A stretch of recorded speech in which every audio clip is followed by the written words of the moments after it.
Picture this. You're working a quiet shift at a hotel front desk. Suddenly, someone rushes in, slightly out of breath. They found a lost wallet just around the corner, but they're in a hurry, no time to deal with it. They hand it over to you, ask you to take care of it, and dash out. You take a closer look at the wallet. Inside, you find a key, a handwritten grocery list, and about $13 in cash. There are also 3 business cards with a name and email, likely the owner's. Now the decision falls to you. What do you do? Between 2013 and 2016, over 17,000 front desk workers faced this exact scenario.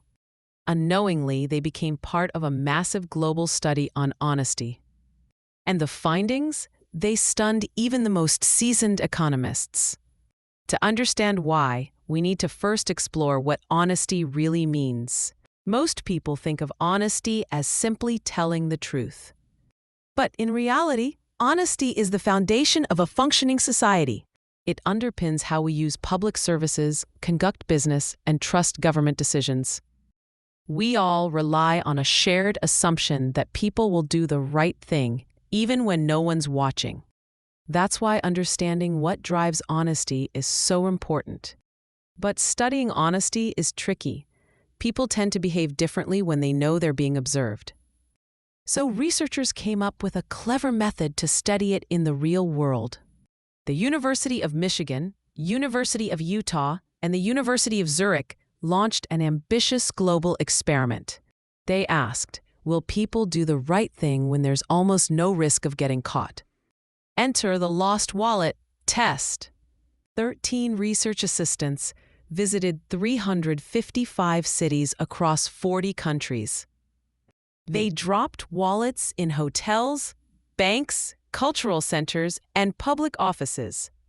The wallets were see-through, making their contents visible at a glance. Half of them contained a key, grocery list, and business cards. The other half included all that, plus about $13 in local currency. Researchers assumed the added cash would reduce honesty. They believed self-interest would outweigh both altruism and self-image. Why? Because we tend to give ourselves a pass for small wrongdoings. And the wallet's owner? They were just an abstract figure, unknown and out of reach. Given all this, the team predicted fewer people would return wallets that contained cash. A group of 279 economists surveyed before the study agreed with this expectation. But then something unexpected happened.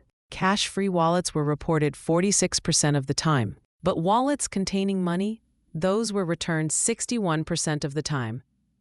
Even more surprising, this trend held across every demographic and location. Gender, age, culture, and whether someone was being watched, it didn't matter. To test the limits, researchers added even more money to some wallets, nearly $100.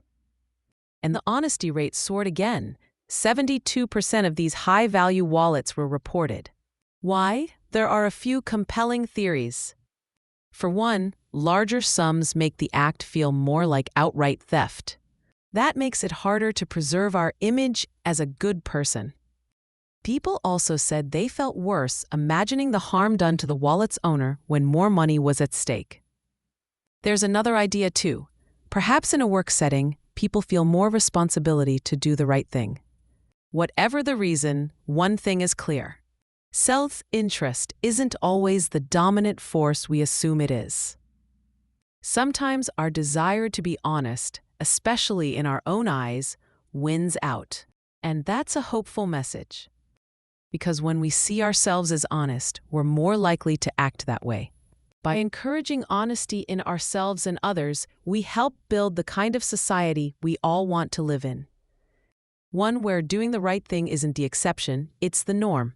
Let me know if you'd like this formatted into subtitles, segmented differently for timing, or accompanied by visual suggestions.